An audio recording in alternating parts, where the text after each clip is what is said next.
when you're blocking your time, you have your team aware of it. And the other thing that you can put in place in your business that's really helpful is to have one-to-one meetings with your team members. Either you're doing them or someone else on your team is doing them.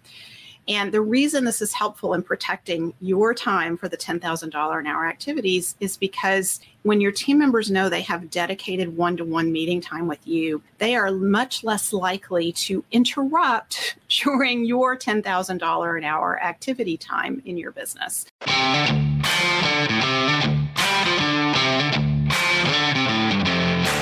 You work hard in your business. On the Profit by Design podcast, we ask the big question. What has your business done for you lately? Hi, I'm Dr. Sabrina Starling. I'm the business psychologist, the author of the 4-Week Vacation and the How to Hire the Best series, as well as the founder of Tap the Potential, where we coach entrepreneurs like you to design sustainably profitable businesses that give you more time for what matters most and more money in your bank account than ever. Because after all, we believe work supports life, not the other way around. Weekly on the Profit by Design podcast, we bring you tips, tools, and strategies from our own experiences and from the experiences of our guests who are entrepreneurial thought leaders and real life entrepreneurs, all to support you in making intentionally profitable and sustainable business decisions to live the lifestyle you desire. Hey there, welcome to the Profit by Design podcast. I'm your host, Dr. Sabrina Starling, the author of the How to Hire the Best series and the 4-Week Vacation. And today's topic is a really fun one because it has the power to change your life in a positive way. And so I'm talking about mastering work-life balance today and the power of combining a 25-hour work week with a 4-week vacation. We're going to dive in because this topic, I didn't realize how powerful a 25-hour work week was for many, many years. I've built Tap the Potential working a 25-hour work week, and I used to keep it a secret that I was working 25 hours a week because I was working with business owners who were working 60, 70, 80 hours a week when they were coming in to Tap the Potential. And I felt like if I talked about my 25-hour work week, they would resent me or think I didn't have a real business. And back then, I was running a virtual business before virtual businesses were cool. So I just thought, I don't know that anyone can really relate to this. But as I started talking to people about the 25-hour work week, I got a lot of feedback that, hey, I want a 25-hour work week too. This is really cool. How are you doing it, Dr. Sabrina? So that's what I want to share with you today. And what I also want to share with you, though, is I want to juxtapose the 25-hour work week with the 4-week vacation, because sometimes you might think, well, I can't do both. If I want a 25-hour work week, I can't possibly take a 4-week vacation. And absolutely you can. And the 25-hour work week actually sets you up to be able to take a 4-week vacation. So that's what I want to share with you today. This is such a fun topic because it really is about taking your life back.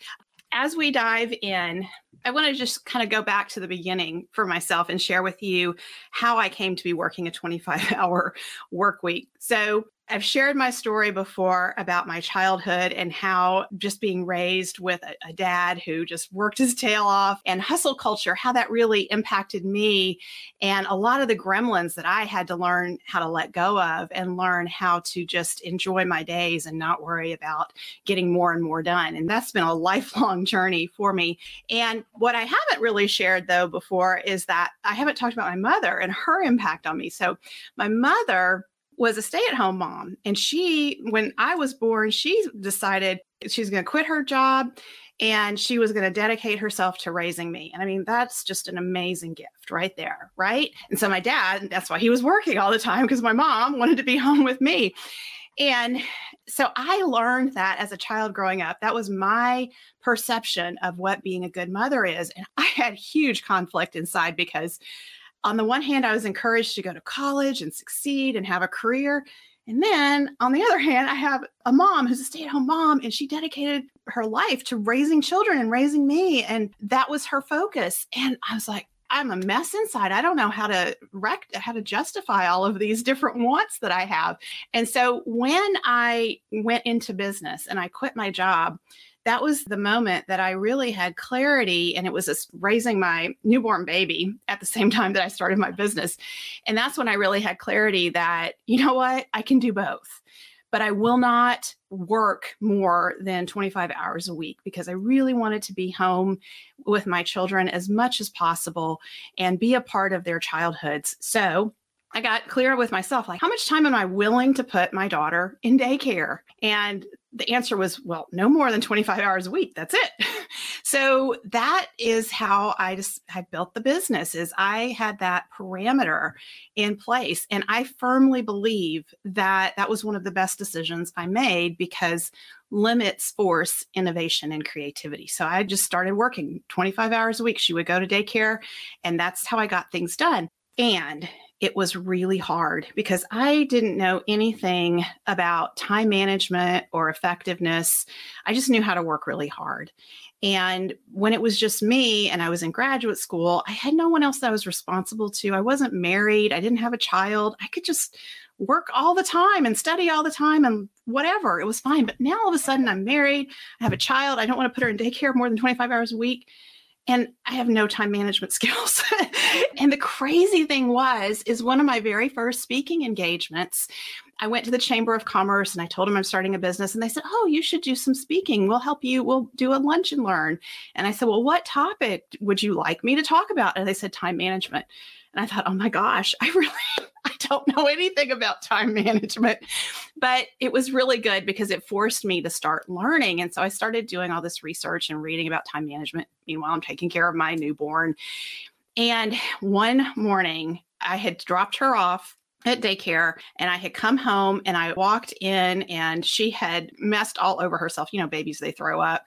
And I had to quickly launder her bedding because she was going to come home in a few hours. So she needed clean bedding and the house smelled, so I was trying to do that. And I'm like, okay, but I have to get all this stuff done at work and I only have a few hours to get it done. And I was in the laundry room and I just had this huge meltdown, like just blubbering, tears everywhere. And I was like, I just can't get this all done. There's too much on me. I can't, with work demands and raising a baby, I'm not making anybody happy. I'm a hot mess. And I was just crying and crying. And all of a sudden, this kind of clarity came over me. And I asked myself, okay, Sabrina, if you can only get one thing done in the limited amount of time you have to work today, what's going to be the most valuable thing that you can get done that'll move the business forward? And I took a deep breath. I let myself answer that. Right now, I don't remember what my answer was, but whatever it was, I went and I did that thing. And the beautiful thing is it gave me peace because I got that one thing done and I knew it was a valuable activity that would move the business forward. And the next day, I started off feeling really stressed. I was like, oh, I got my daughter to daycare. I came rushing home because I was going to get to work and make the most of that time that I had. And then I just stopped with clarity and I asked myself, okay, Sabrina, what's the one thing you're going to do today that's going to move this business forward? Just focus on getting that done. And that has become my guiding principle for how I've grown Tap the Potential over 17 or 18 years now, is just that clarity of asking myself every day, what's the most valuable use of my time today? And if I can only get one thing done, what am I going to do? And it was a few years later that I read Greg McKeown's book, Essentialism. And he has a variation of this question that I think is even more powerful. And his question is, what's the one thing I can do today such that everything else will be easier or unnecessary?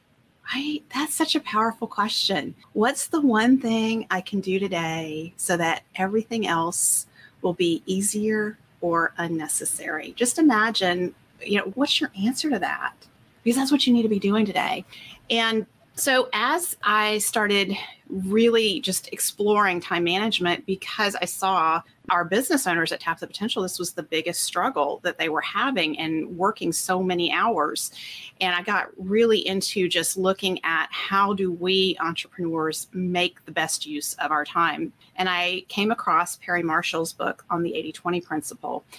In this book, he talks about how when it comes to time management and using the 80-20 principle, only 20% of our activities in a given day or a given week really move the needle. Those are the ones that are responsible for 80% of the results that we get. And I thought, yes, I've been living that. I can totally see that in my life.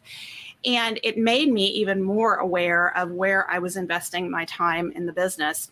Meanwhile, while I'm encountering that idea, I'm starting to notice as I'm talking to our clients, because I start off every session in coaching asking, what are your wins and successes?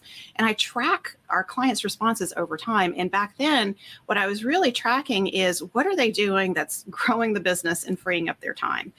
And I started just noticing patterns of what really moves the needle in these businesses. And that's how I came to adapt Perry Marshall's chart of $10,000 an hour activities. I adapted it for small business owners. And I love this tool because when you look at this chart of $10,000 an hour activities, you can see what a $10 an hour activity looks like versus $100, $1,000, and a $10,000 an hour activity.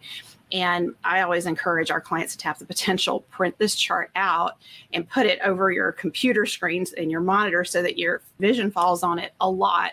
So you're reminded about the highest and best use of your time. And what's beautiful about this chart of $10,000 an hour activities is it makes us highly aware of when we get into the weeds. And that's what I see as our biggest challenge as business owners is we can easily get pulled into the weeds very, very quickly. So an example of that is if you're starting your day by checking email, you are inviting yourself into the weeds. It's like, hey, I'm just going to go run off into the weeds right now. Because when you're checking email, people are requesting things of you, right? And so immediately you are dealing with random people and their agendas for you, and they're creating your agenda for the day. So you've got to get control of your time and really start your day with when's the best time for me to get my highest value activity done? And as a general rule of thumb, that's usually going to be the first thing in the morning for every one of us, because it's so easy for things to go wrong in the business. Somebody needs something and we will get pulled off track.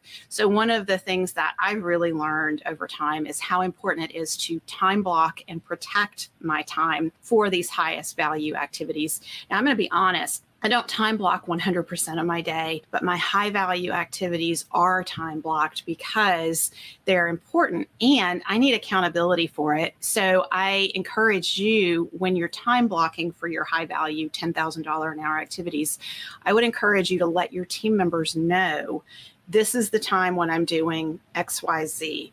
Please don't interrupt unless it is, something really important. And once they understand that you're blocking time to do the highest value activities in the business, they will start to support you in protecting that time. And the thing to always remember is if you're not getting around to doing the $10,000 an hour activities in the business, who else is doing them? Nobody. There's nobody on your team doing them. So the business isn't going to grow. And this is where we see so many business owners you get your business to a certain level and then you're just stuck. So what I want you to think about is when you're blocking your time, you have your team aware of it. And the other thing that you can put in place in your business that's really helpful is to have one-to-one meetings with your team members. Either you're doing them or someone else on your team is doing them. And the reason this is helpful in protecting your time for the $10,000 an hour activities is because when your team members know they have dedicated one-to-one meeting time with you, they are much less likely to interrupt during your $10,000 an hour activity time in your business. So, and this also, the one-to-ones also eliminate what I like to call the drive-by questions or the got-a-minute questions, because those can totally derail us. In our virtual team setting, when I am focused and I'm doing $10,000 an hour work, I turn off the phone and notifications because we have Voxer. And as soon as I hear Voxer, my brain is immediately like, I want to go respond. A team member needs something from me. And it's kind of like, moms and babies, how when we hear a baby cry, we are just hardwired, like we want to go respond and help.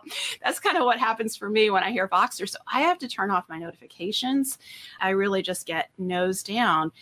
But I also know that there's times in the day where I'm going to go check Voxer. There's times in the day when email will be handled.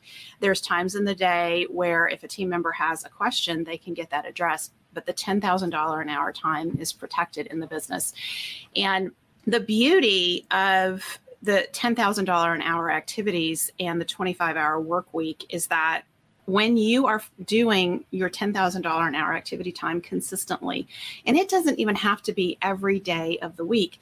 There are some days that are blocked now for me. I block Monday and Friday for content creation. So doing a podcast, content creation, that's a high value activity.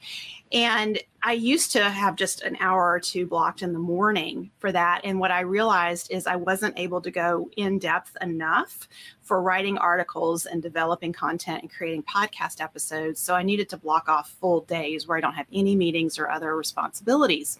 So, but it didn't start that way. I started with smaller blocks of time. And so I want to give you that perspective as you're looking at doing this. And tying this all into a 25-hour work week is what I've come to appreciate is that the more consistent I am with holding my time blocks for $10,000 an hour activities, the less time I need to be in the business doing other things. Because the beauty of the $10,000 an hour activities are that they set the business up to run without you. That's what's on that chart of $10,000 an hour activities, those things that you need to be doing that really hone and refine the sweet spot, that set the business up to be profitable, that help you develop your team and get them where that you can delegate things. All of those are $10,000 an hour activities. And so if you're making sure that you get 6 hours a week of $10,000 an hour time, that's a great place to start. And it may be 2 hours here, 2 hours there, but you're protecting your time. And the other piece here is don't get all perfectionistic on yourself with this. If you block 6 hours a week of $10,000 an hour time and you only get 4 of those hours in, that's great. You celebrate that because that's 4 more hours than you did last week, right? That's a big deal. And you've done 4 hours of something that is moving your business forward. And the next week, try again, try to hold the 6 hours. And every time you struggle with time blocking, I was just having a conversation with one of our clients about this yesterday. He's just fessed up. He said, I blow right through my time blocks. And honestly, we hear that from our clients a lot of the time. It's really common. So you get those time blocks and then you just blow right through them. And I said, usually what's going on is when we blow through our time blocks, they're not on our calendar at an optimized time. They're just thrown somewhere on a calendar where we saw an open space. And we really need to step back and think, when is the best time? When are we going to be most effective? For me, with anything that's creative, I need to do that early in the morning. I have zero creativity at 3 o'clock in the afternoon. But at 8 o'clock, 9 o'clock, 10 o'clock, my mind is going. I've got the creativity. And so for me, that's where I really put the emphasis. But for you, and whatever your high value activity is that you need to be working on, look at your calendar and think about, when am I most likely to do this? When am I going to have the energy that aligns with what's needed here? And assigning the time for that around when you have the energy. And then the other piece is making your team aware of it so that they will be less likely to interrupt you and more likely to hold you accountable. And as you do more and more of your $10,000 an hour time, your business will need less and less from you. And the other beautiful thing about the chart of $10,000 an hour activities is it shows us exactly what we need to be delegating. And so checking email, calendar management, those are some of the activities that are $10 an hour activities. And we don't need to be doing those. We can easily hire an executive assistant who can support us in that. And it's not a full-time hire. That can be an independent contractor outside the business. And we can get those things off of our plate. And I'm going to be honest with you, I check email once a week, sometimes twice a week. And my executive assistant will tell me if there is something in my email that needs attention today. But other than that, she just filters it, responds, handles things, and sends to me the things that I need to be aware of or things that I need to deal with. And anything that's time sensitive, she says, hey, Sabrina, you have an email over here. Go. It's got this subject. When I have my little administrative time during the day, I handle that email. it allows me to show up more fully present in everything I'm doing. And that's really where the power of this starts to come in, is we are doing less and less context switching. And so we're able to show up more fully present and be more engaged. And because of that, we're going to be more effective with our teams, our leadership, and the decisions that we make. So it supports just the business running more and more smoothly. And I want to pause here and just share a couple of resources that I've been mentioning. So the chart of $10,000 an hour activities, you can download that at tapthepotential.com/10K. And I also want to let you know that we did a 2-part series on the podcast with Melissa Swire on how to hire an executive assistant. And you can go back to Profit by Design episodes 132 and 133 and listen to Melissa's input on the ins and outs of what you need to know about hiring an executive assistant and how to work effectively with an executive assistant. So the other piece around delegation is, as soon as you're delegating, you are taking steps towards your 4-week vacation, right? Because you're taking more and more off your plate. You're setting your team, you're putting systems in place, and you're setting your team to be able to handle things in your absence. So that all supports moving towards the 4-week vacation. But the other piece that I want to share around a 25-hour work week is, when you get really clear, like, okay, I've only got 25 hours this week. There's a lot that I need to do. What are my highest value activities? What are those $10,000 an hour activities? And you time block those and you get those in your calendar. You'll start to see that a lot of what you have been doing is irrelevant. It doesn't move the business forward. It can be delegated or trashed. Maybe nobody needs to be doing it in the business. And one of the things that I learned is, when my oldest daughter went off to kindergarten and she went to school for a full day, all of a sudden I had a lot more time. And I quickly started frittering away my time and got into things that didn't move the business forward. I would spend time just scrolling social media endlessly and randomly posting here or there, but it wasn't doing anything for the business. And so we spend a lot of time just that we fritter away, and we're not really aware of it. So one of the tricks that we teach our clients is to do a time audit. So if you print out a log of 15-minute increments, and there are some different apps out there that support you in doing a time audit, free apps, and you just track every 15 minutes what you're doing. And then when you get that log printed out, and then you go through using the chart of $10,000 an hour activities, and you assign the dollar value of those different activities, you will quickly see that most of your time is being spent on activities that are worth $100 or less an hour. And it's eye-opening, but it just makes you highly aware, okay, I have a better way that I can use my time. And as you start working with an executive assistant, one of the most powerful ways that an executive assistant can support you is helping you identify your ideal calendar. And this is where you lay out, like, if you had the ideal week and you could do things at times that were optimized for you to set you up to succeed. So you would be putting your exercise time, if you like to read, if you like to journal, meditate. I like to knit, I like to do art. Those are all things that I would put on my ideal week, just so I could visually see, okay, if everything goes exactly right, this is how it should be. That becomes a tool that your executive assistant can use to support you in moving your weekly calendar more and more in alignment with your ideal calendar. And it's not going to be overnight. Like, you're not going to create your ideal calendar and hand it to an executive assistant, and then next week, all of a sudden you're living your ideal week. It takes time. I think many of you know Melissa. When she first started working with us, she came on as my executive assistant. She's now moved up to our lead strategist role, but she started as executive assistant. And it took her about, I think, 3 months for us to get me in alignment with my ideal schedule. And that meant that I had lunchtime built in, and I had breaks between meetings, and I had this 25-hour work week, and I had my blocks of time for content development, and I had my blocks of time for meeting with team, and I had my blocks of time for meeting with clients, all those things that were needed from me in that 25-hour work week. But here's the real secret, I think, for making a commitment to a 25-hour work week and making it work for you. And that is having some sort of natural accountability for a hard stop at the end of your day. It is too easy to just keep working because you see things on your list that need to get done. And so you just keep working.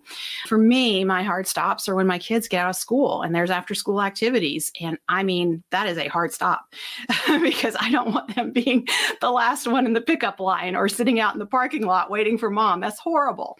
And so I know when I have to stop, and that's when I stop. And there's no coming back to work after that because there's after school activities and then there's dinner and then there's homework. And by then I am fried. Oh, and I'm working out too while they're doing their after school activities. So by the time all of that is done, I am fried. I'm ready for bed. So that is, for me, what's working for holding my hard stops. I would encourage you to find your hard stops. If you don't have kids and responsibilities that way, find a buddy to meet you at the gym. And I'll tell you, if you're going to go work out at the gym, you don't want to be showing up at 5 o'clock because it is packed. You want to be there at 3:30 or 4. That's when it's not packed. That's when you can get to the equipment. So that whatever you need to put in place, have commitments to someone else, an exercise class, someone who meets you at the gym.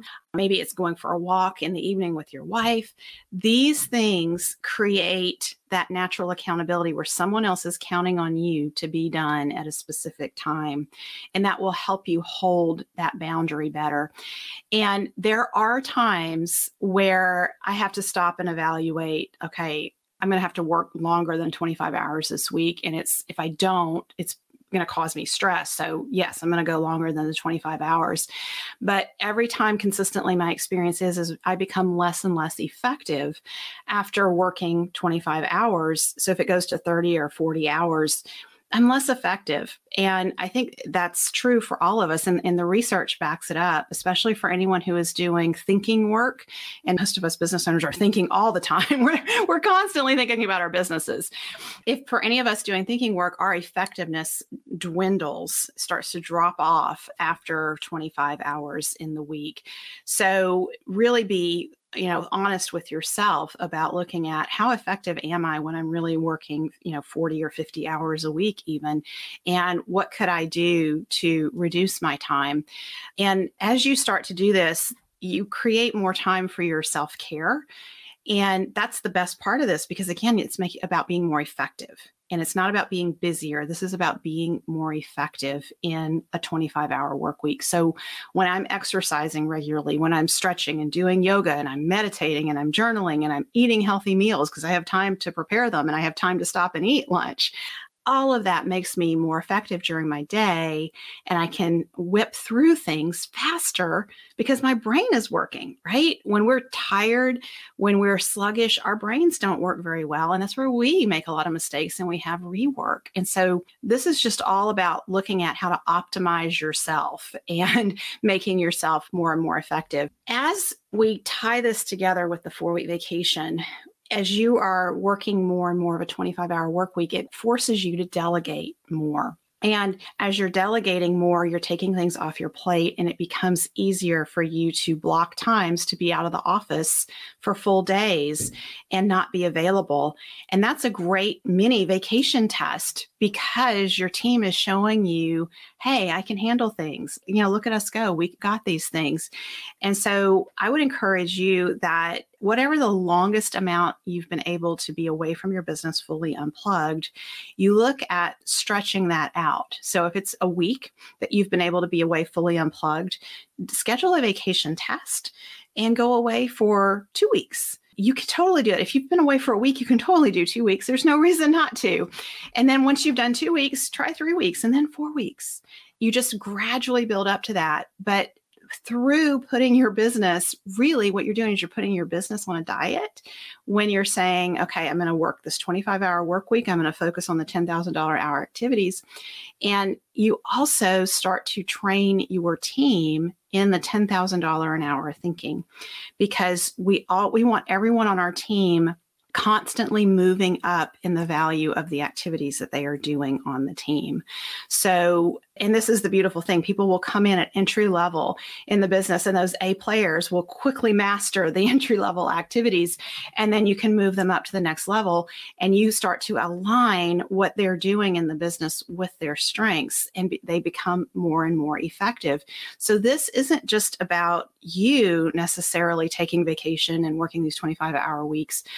As you get your team focused on doing their highest value activities in the business and delegating down to entry-level people, and they're moving up in their responsibilities and getting more and more aligned with their strengths, they become more and more effective.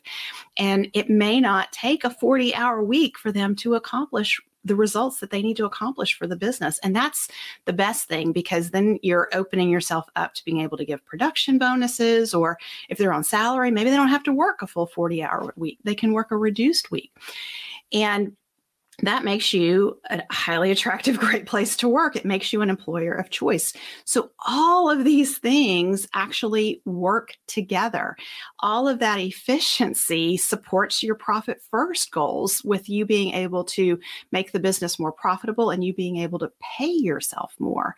And meanwhile, your whole team is learning about work-life balance, and that work supports life, and that they can work really hard and show up and be present and do great work, and then turn off, be done, go take care of themselves, go take care of their families. And then when they show up to work again the next day or after their vacation, they're engaged, they're fully present. And that is radically different than what is going on in the workforce in most companies, because the majority of team members are not engaged on a daily basis. There's some statistics that say that the average team member is putting in about 2 days of work in a 5-day work week. And that's because, number one, we're not effective after about 25 hours. We start to lose our focus and concentration. And number two, they're feeling really stretched and pulled they're not able to get to their exercise and their family members and take care of things. So all of this really starts to come together and create that great place to work. And it supports you being able to have a 25-hour work week and take a 4-week vacation. So I hope what I've shared with you today has been very helpful.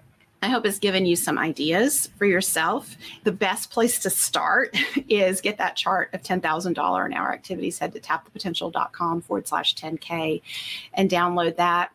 And the other thing that I want to share with you is, if you want our support at Tap the Potential, you should just head on over to our homepage at tapthepotential.com and book a call with a member of our success team. And they're going to want to hear about your challenges, your situation, what you're trying to accomplish. And they will talk with you about the opportunity to work with us and what that would look like in our Better Business, Better Life program. And if it turns out that the Better Business, Better Life program is not a good fit for you, they're going to share resources, because we have a lot of them at Tap the Potential. They're going to share resources that are directly aligned with the challenges that you're experiencing. So you have nothing to lose. So head on over to tapthepotential.com/book a call and go ahead and have that conversation with a member of our success team. And finally, as I close out today, I want to remind you that we have a big, hairy, audacious goal to disrupt hustle culture in entrepreneurship. And if you want to be a part of that and join us in disrupting hustle culture, you can take the 4-week vacation pledge. And you can do that at tapthepotential.com/pledge. When you make the 4-week vacation pledge, you're saying, in the next 12 to 18 months or 2 years, I'm taking a 4-week vacation. I'm setting my business up. I'm going to do the $10,000 an hour activities. I'm going to set my team up for success. And I am going to take my life back from my business. So you can do that at tapthepotential.com/pledge. Thank you for being with me here today. And I hope you are inspired to put your stake in the ground and start taking your life back from the business. Bye for now. Thank you for spending time with me today. Join me in our Tap the Potential Mighty Networks community at tapthepotential.com/group. Share your aha moments from today's episode, ask me questions, and join in on the fun with your fellow entrepreneurs on the journey to designing sustainably profitable businesses that give you more time for what matters most and more money in your bank account than ever. Isn't it time you take your life back? And finally, share today's episode with a friend if you know a friend who would enjoy it. This is real life business. Keep your chin up, keep moving forward. You got this.